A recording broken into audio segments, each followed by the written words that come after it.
Quand on dit que Gbagbo a braqué la BCEAO, on n'a pas dit qu'on allait le trouver accroupi avec Justin et Katina à côté de lui, lui en train de passer l'argent. C'est pas ça.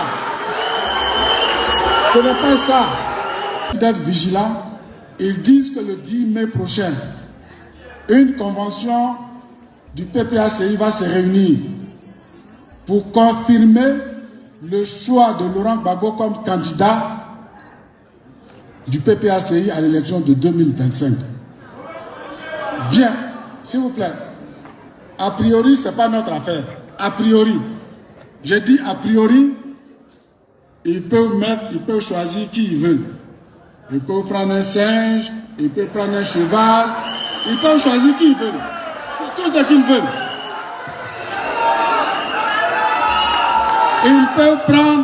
Ils peuvent choisir qui ils veulent. C'est leur droit le plus absolu.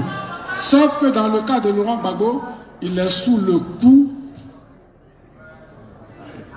d'une condamnation devenue définitive, au titre de laquelle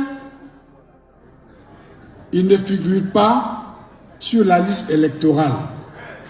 Et quand il dit qu'il est candidat, quand les autres disent après lui en cœur qu'il est candidat, qu'il est leur candidat, ils sont en train de préparer le désordre.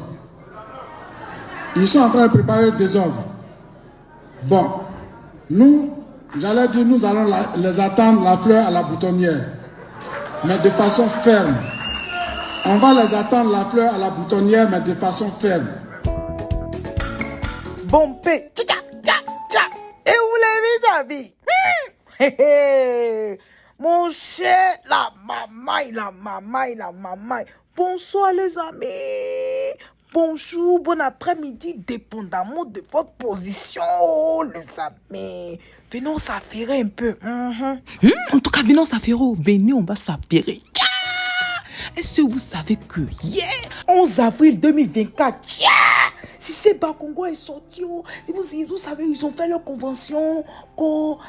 C'est anniversaire de la démocratie. Quoi, manché. Donc, ils sont partis là-bas pour fêter. C'est dans ça Cissé Bakongo a fait un discours. Il a fait un discours, il s'est pas amusé dans l'affaire là des discours là. Il a attaché le président Laurent Gbagbo. Il a attaché le PPACI.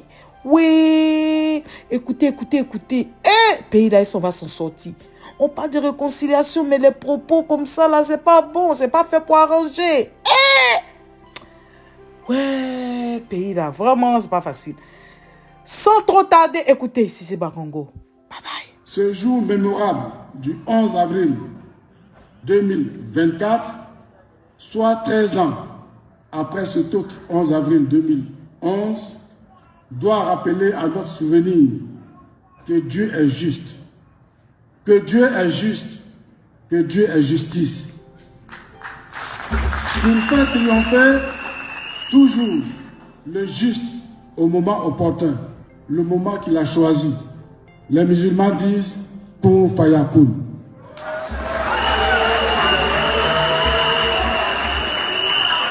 Toute la nation, si, chacun pourra dire dans la langue qu'il veut. Toute la nation et l'ensemble de la communauté internationale savent que n'eût été l'esprit de paix, n'eût été l'esprit de paix. Je voudrais donc rendre, et avec vous, un hommage très vibrant au président Alassane Ouattara. Le monde entier, mesdames et messieurs, à l'épreuve de cette émergence depuis la CAN de l'hospitalité 2023. Le monde entier à l'épreuve de l'émergence de notre pays depuis cette CAN. Les supporters venus de toute l'Afrique, voire du monde, ont vu et ont témoigné du niveau de développement de notre pays. En plus de 6 stades officiels, chaque équipe nationale avait son stade d'entraînement.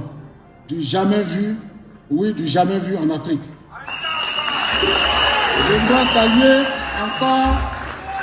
encore une fois de plus le leadership éclairé de son Excellence, le président Alassane Ouattara, qui fait de la Côte d'Ivoire un pays qui donne envie, un pays émergent, un pays où il fait bon vivre. Aujourd'hui, l'on ne peut plus compter le nombre d'infrastructures réalisées par l'État de Côte d'Ivoire. Les ouvrages tels que les ponts, les voies bitumées, les stades, les écoles, les collèges, les CHR, les centres de santé ruraux et urbains ne sont plus à compter. Son Excellence, Monsieur le Président Alassane Ouattara, Président de la République, est véritablement la deuxième chance de la Côte d'Ivoire. Après le père fondateur de la Côte d'Ivoire moderne, le président Félix Houphouët-Boigny. Oui, le président Félix Houphouët-Boigny a fondé la nation ivoirienne. Le président Alassane Ouattara l'élève au standard des nations modernes et émergentes. Depuis le 11 avril 2011, la Côte d'Ivoire est redevenue une nation, je l'ai dit, où règne l'esprit républicain et également une terre d'accueil et d'hospitalité qu'elle avait cessé d'être. De même, la maxime selon laquelle, dans les relations entre la Côte d'Ivoire et le reste du monde, nous sommes amis de tous et ennemis de personne, est redevenue une réalité sous la haute et éclairée autorité de son Excellence le Président Alassane Ouattara. Aujourd'hui, alors que nous célébrons la victoire de la démocratie en Côte d'Ivoire, nous devons rester vigilants.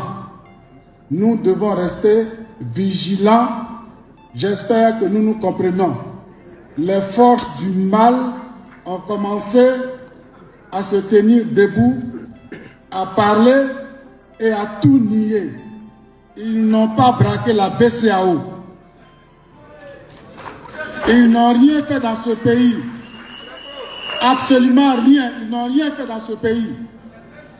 Les plus de 3000 morts qui sont morts de rien et pour rien. Personne ne les a tués. Les femmes d'Abobo ont été tuées par personne. Les femmes d'Abobo ont été tuées par personne. À peine revenus de la haie, est-ce par tactique, par ruse, ou bien est-ce une pathologie qui se manifeste en eux? Ils sont devenus amnésiques. Ils sont devenus amnésiques. Ils ne se souviennent plus de rien du tout. Rien, je dis bien rien du tout. Ils n'ont rien fait dans ce pays. Et ils se mêlent même de sujets qui les dépassent.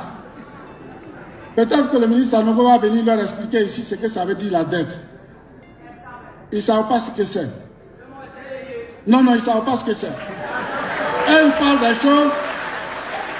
parlent des choses dont ils ne savent rien du tout. Je dis bien, ils ne savent rien du tout. Quand ils en parlent, c'est comme s'ils n'avaient jamais géré ce pays. Quand on l'écoute, en tout cas à titre personnel, c'est de la compassion que j'éprouve pour lui. De la compassion, la pitié, pour parler de façon triviale. C'est de la compassion. Je me dis, ce monsieur a été, il veut continuer d'être alors qu'il ne peut plus être. Il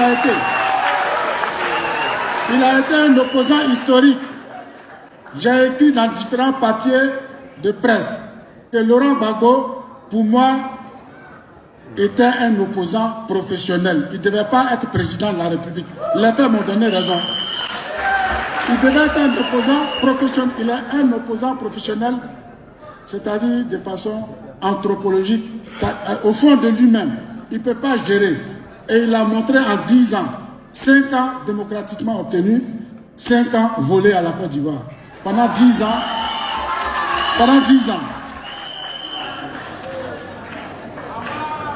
Donc, s'il vous plaît, il faut que, chers amis, vous qui êtes ici, vous qui êtes les porteurs de la parole, vous qui êtes les voix du RHDP, il faut que vous commencez à leur parler, à leur rafraîchir la mémoire. Quand on dit que Gbagbo a braqué la BCEAO, on n'a pas dit qu'on allait le trouver accroupi avec Justin et Katina à côté de lui, lui en train de passer l'argent. C'est pas ça. Ce n'est pas ça. C'est pas ça. Non, c'est pas ça.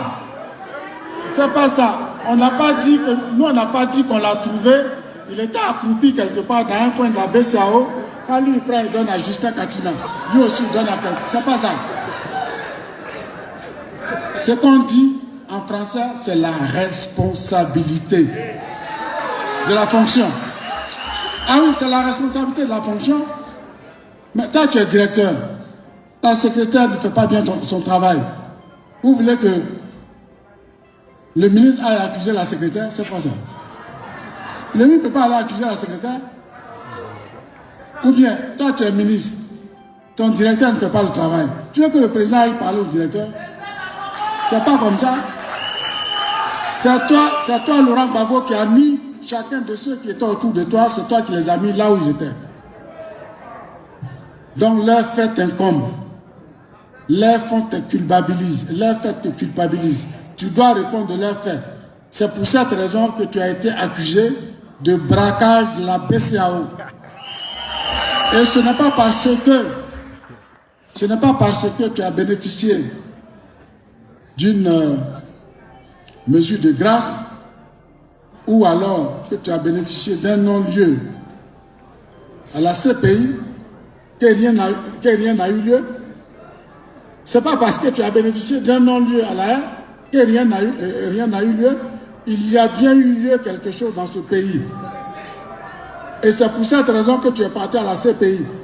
Que par commisération, que par pitié, peut-être même que par intervention du président de la République, parce que notre président, lui, il est capable de tout. Je vous dis, notre président là, je vous dis, je le répète, j'assume, notre président là, il est capable de tout, y compris de ce que nous-mêmes on pense qu'il ne peut pas faire. C'est-à-dire, lui, il est assis ici, il est avec nous, Gbagbo est là-bas, et puis après, lui, il va avoir pitié de Gbagbo. Et puis, il va commencer à agiter ses réseaux pour qu'on libère Gbagbo. Donc, ça va parce qu'on t'a libéré, toi, tu ne sais même pas pourquoi tu as été libéré, comment tu as été libéré. Tu viens, tu dis que tu n'as rien fait, rien ne s'est passé. Si, il s'est bien passé quelque chose dans ce pays. Il s'est passé quelque chose dans ce pays. Il s'est passé quelque chose dans ce pays. Voilà. Les femmes d'Abobo qui sont mortes, elles n'ont pas été tuées. Elles n'ont pas été tuées sur un champ de bataille. Elles n'avaient pas de fusil, elles n'avaient pas d'armes, elles n'avaient que des ardoises, des pancartes pour demander à Gbagbo de dégager. Elle se demandait à quelqu'un de dégager. C'est l'avoir dégagé avec des armes. Non, il y a eu quelque chose. Alors, mesdames et messieurs, il faut qu'on soit vigilant. J'ai dit d'être vigilant. J'ai dit d'être vigilant. Ils disent que le 10 mai prochain, une convention du PPACI va se réunir pour confirmer le choix de Laurent Gbagbo comme candidat du PPACI à l'élection de 2025. Bien, s'il vous plaît. A priori, ce n'est pas notre affaire. A priori. J'ai dit a priori, ils peuvent choisir qui ils veulent. Ils peuvent prendre un singe, ils peuvent prendre un cheval, ils peuvent choisir qui ils veulent. C'est tout ce qu'ils veulent. Ils peuvent choisir qui ils veulent. C'est leur droit le plus absolu. Sauf que dans le cas de Laurent Gbagbo, il est sous le coup d'une condamnation devenue définitive, au titre de laquelle il ne figure pas sur la liste électorale. Et quand il dit qu'il est candidat, quand les autres disent après lui en cœur qu'il est candidat, qu'il est leur candidat, ils sont en train de préparer le désordre. Ils sont en train de préparer le désordre. Bon, nous, j'allais dire, nous allons les attendre la fleur à la boutonnière, mais de façon ferme. On va les attendre la fleur à la boutonnière, mais de façon ferme. Et puis on va leur réciter les louanges de Nana Alassane Ouattara en Alexandrie. Hey. On va leur dire que ça ne passera plus jamais dans ce pays. Jamais. La violence ne passera plus jamais dans ce pays. Par le nombre, par la force de nos arguments, par la force de notre détermination, on va les faire reculer. Tant qu'il n'y a pas tant qu'il ne bénéficie pas d'une amnistie, il ne peut pas figurer sur la liste. Et tant qu'il n'est pas sur la liste, il n'est pas candidat. Et s'il s'obstine, bon, à faire venir des gens dans la rue, mais la rue n'est pas faite pour une catégorie de personnes. Nous tous là, on connaît la rue.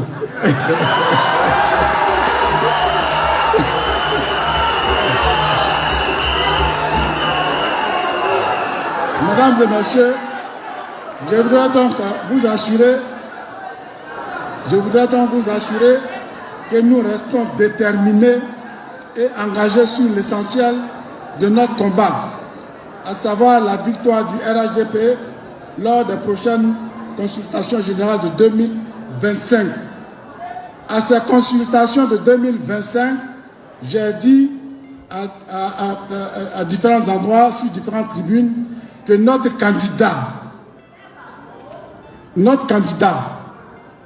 on ne cherche pas de candidats. Non, on ne cherche pas de candidats. On ne cherche pas de candidats. Je dis, je répète, il ne faut pas que certains d'entre nous ici aient un complexe, développent des complexes. Tous les partis au monde, là, c'est comme ça. Notre candidat, c'est le président de notre parti, Alassane Ouattara. Donc, moi, je ne sais pas. Notre candidat. Bon, ce n'est pas d'autres personnes qui vont venir choisir notre candidat à notre place. Bon, en fait, moi, je n'arrive pas à comprendre. Certains, voilà, il y a ceci, c'est rentré ici, c'est sorti là, il n'y a pas plus jeune que vous, il n'y a pas plus jeune que lui dans le parti, mais c'est votre affaire. Mais est-ce que c'est leur affaire, ceux qui disent ça? Mais c'est nous qui choisissons notre candidat. Selon nos textes, notre candidat, c'est le président de notre parti. Et celui-là, il s'appelle Alassane Ouattara. Moi, je ne sais pas.